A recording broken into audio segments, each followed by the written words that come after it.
The original intent was to make an introduction on hexagrams video, but I saw a film starring Benedict Cumberbatch and Ben Kingsley called The Wonderful Life of Henry Sugar, and now I'm inspired to speak on something else. This video is on the mind of God and how modern magic combines Eastern and Western philosophies to help us develop the mind of infinite intelligence.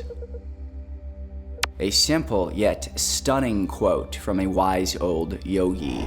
The mind is a scattered thing. It concerns itself with thousands of different items at once. Things you are seeing around you, things you are hearing and smelling, things you are thinking about, things you are trying not to think about. You must learn to concentrate your mind in such a way that you can visualize at will one item only, and absolutely nothing else. If you work hard on this, you may be able to concentrate your conscious mind on any one object you select for approximately 3.5 minutes. This will take about 20 years of diligent daily effort, and it's almost impossible. Try it and see. Shut your eyes and think of something. Think of just one object. Visualize it, see it before you. In a few seconds, your mind will start to wander. Other thoughts will creep in. It's a very difficult thing." End quote.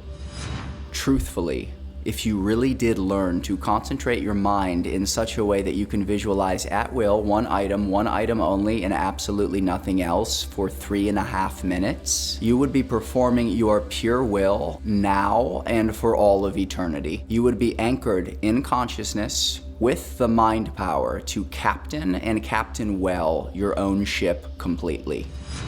The ability to at will concentrate your conscious mind on one thing and one thing only is the real magic behind all the ceremonies and meditations you perform. Some of these occult practices come from the East, others come from the West. The path of modern magic combines both. Western occultism is heavy on practices that invoke external energies into you, while Eastern mysticism is heavy on practices that awaken internal energies that have always been within you. Western occultism is full of details, correspondences, and step-by-step rituals. I love the ways of the West because they help me build bridges between my right and left brain. Furthermore, the discipline of regularly performing these rituals fine-tunes and perfects specific areas of my energy. Making mudras, drawing sacred shapes, and vibrating words of power are all exercises that build concentration. Let's say for a moment that spirit is complete BS, and that you can't actually alter space-time with somatic frequencies, and that aliens don't exist. If the entire mystical element were omitted from these rituals, but you still learned how to invoke 72 angels by name while fully present in the moment, the concentration you're developing in order to successfully do that will have your brain operating like a supercomputer from a materialist standpoint alone. The ability to get present at will change your life regardless of your existential beliefs. Now, Eastern spirituality is less left brain discipline and more right brain flowing mystic. Practices are much more about emptying the mind and focusing on simple things, boring things even, that train you to be at peace with the silence where God dwelled before saying, "Let there be light." The mind of God is still and completely at peace in the nothingness, while having the ability to create anything it wills. It is everything and it is nothing. These rituals and meditations are the tools we use to develop this mind. It's all about concentration and getting present. It's so simple, it's stupid, yet so difficult, it's sad.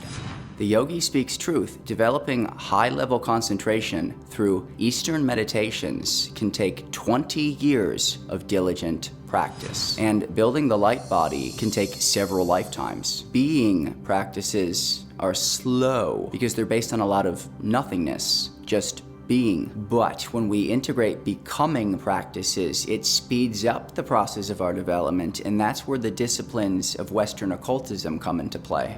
Modern magic integrates the being and the becoming. The intent is to complete the great work, to build the light body in this lifetime so we have the ability to come in and out of realities at will and perform our pure will for all of eternity.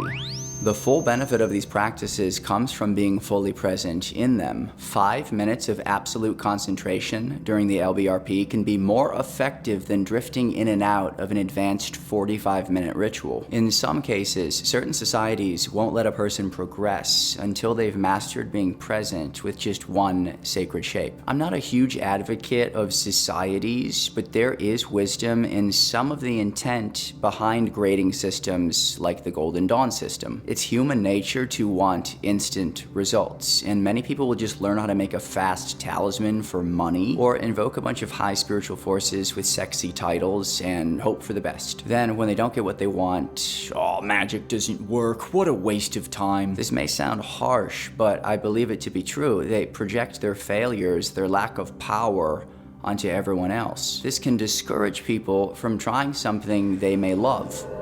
It's not the angels that are broken, and it simply just means there's a lot of ground level energy work to take care of before harnessing the forces of a planet. Also, think about what you're doing.